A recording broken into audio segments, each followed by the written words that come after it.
नमस्कार, मेरा नाम है मोहित आनंद और आपका स्वागत करता हूं आपके अपने यूट्यूब चैनल पर। आज की इस वीडियो में हम पीएच स्केल के बारे में पढ़ने वाले हैं। एसिड और बेस के बारे में बहुत सारे टॉपिक्स पर वीडियो अपलोड कर चुका हूं, लिंक डिस्क्रिप्शन में मिल जाएगा, आप जाके जरूर देखें। देखिए, मैंने इंडिकेटर्स के बारे में आपको पढ़ाया था कि इंडिकेटर्स हमारी हेल्प करते हैं ये आइडेंटिफाई करने में कि दिया गया सॉल्यूशन एसिडिक है या बेसिक। लेकिन मेरा आपसे एक सवाल है, अगर मैं आपके सामने दो सॉल्यूशन रखूं और दोनों ही सॉल्यूशन एसिडिक है, तब आप कैसे पता लगाएंगे? भाई, अगर आप लिटमस का इस्तेमाल करेंगे या मिथाइल ऑरेंज का इस्तेमाल करेंगे या फेनोक्सिलीन का इस्तेमाल करेंगे, तो दोनों ही सॉल्यूशन में डालने पे वो तो सेम कलर देगा। नहीं, लिटमस है, एसिड में डालूंगा तो रेड हो जाएगा अगर ब्लू है तो। लेकिन एक एसिड स्ट्रॉन्ग है, एक एसिड वीक है, तो कैसे पता लगेगा कि कौन सा स्ट्रॉन्ग है और कौन सा वीक है?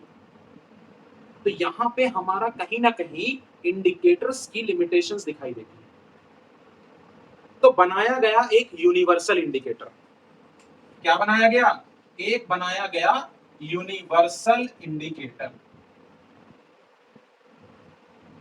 हिंदी में इसको बोला गया सार्वत्रिक सूचक।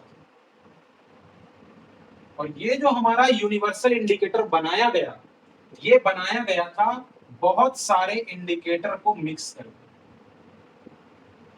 बहुत सारे सूचकों के मिक्सचर को हमने बनाया, कन्वर्ट करा यूनिवर्सल इंडिकेटर। ये यूनिवर्सल इंडिकेटर हमारी ये हेल्प कर सकता है कि दिया गया सॉल्यूशन कितना स्ट्रॉन्ग और कितना वीक।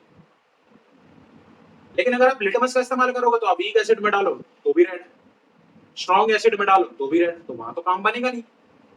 तो हमें क्या चाहिए? एक ऐसा इंडिकेटर जो हमें स्ट्रॉन्ग और वीक बता सके। तो वो इंडिकेटर था यूनिवर्सल इंडिकेटर, जो अलग अलग इंडिकेटर के मिक्सचर से बनाया है। करता क्या है ये? इसका काम है डिफरेंट पीएच वैल्यू पर डिफरेंट कलर्स देना,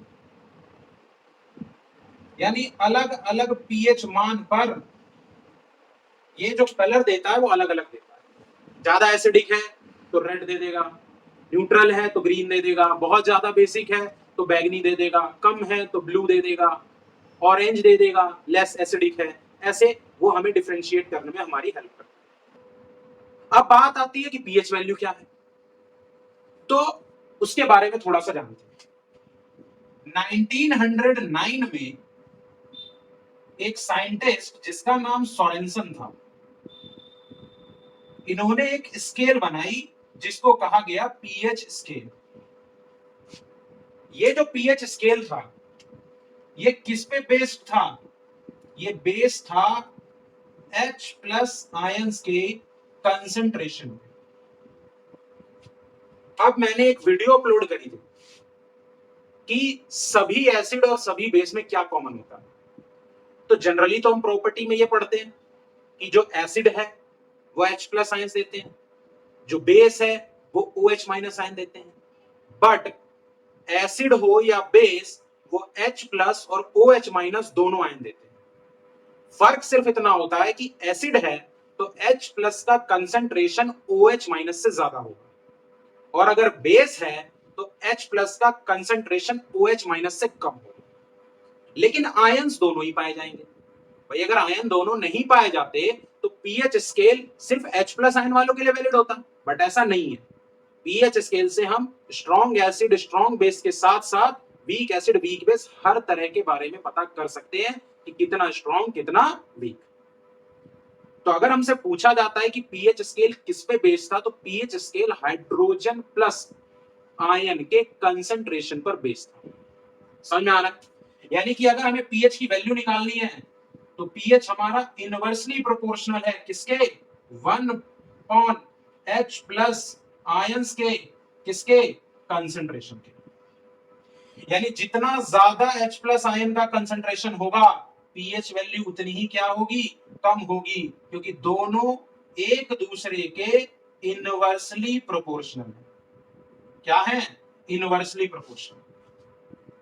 अब अगर मैं कुछ और बात करूं पीएच स्केल के बारे में, तो जो हमारी पीएच स्केल की रेंज है वो है 0 से 14 तक। कहां तक है? 0 से 14 तक। जो 0 वाला है वो हाईली एसिडिक है। क्या है? हाईली एसिडिक, यानी सबसे ज्यादा प्रबल अम्ल। 14 वाला आपका हाईली बेसिक, यानी सबसे ज्यादा प्रबल क्षार। और 7 वाला क्या है? 7 वाला न्यूट्रल।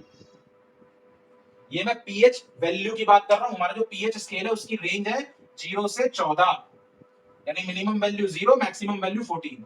7 से आप 0 की तरफ बढ़ेंगे तो H प्लस आयंस का कंसंट्रेशन बढ़ेगा, ध्यान रखिएगा।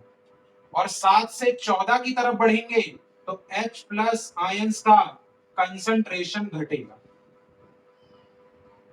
अब अगर आपको ये फॉर्मूला याद हो तो आप कह सकते हैं कि higher the concentration of H plus ions, pH value कितनी होगी?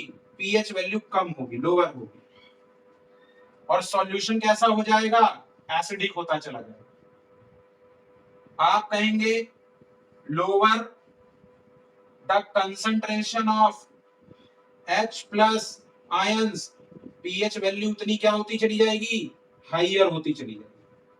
और पीएच वैल्यू हाइयर होगी तो सॉल्यूशन कैसा होता चला जाएगा? बेसिक। यानी जितनी पीएच वैल्यू घटेगी एसिडिक सॉल्यूशन उतना ज्यादा, जितनी पीएच वैल्यू घटेगी बेसिक सॉल्यूशन उतना ज्यादा। समझ में आ रहा है कि नहीं?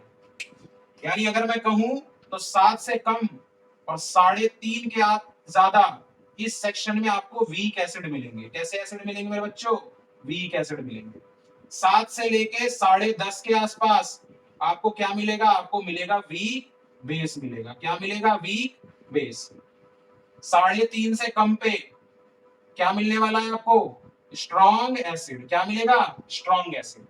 और 10.5 से ज्यादा पे क्या मिलने वाला है? Strong base. समझ में आ रहा है? ये थी हमारी पीएच स्केल से जुड़ी कुछ बातें।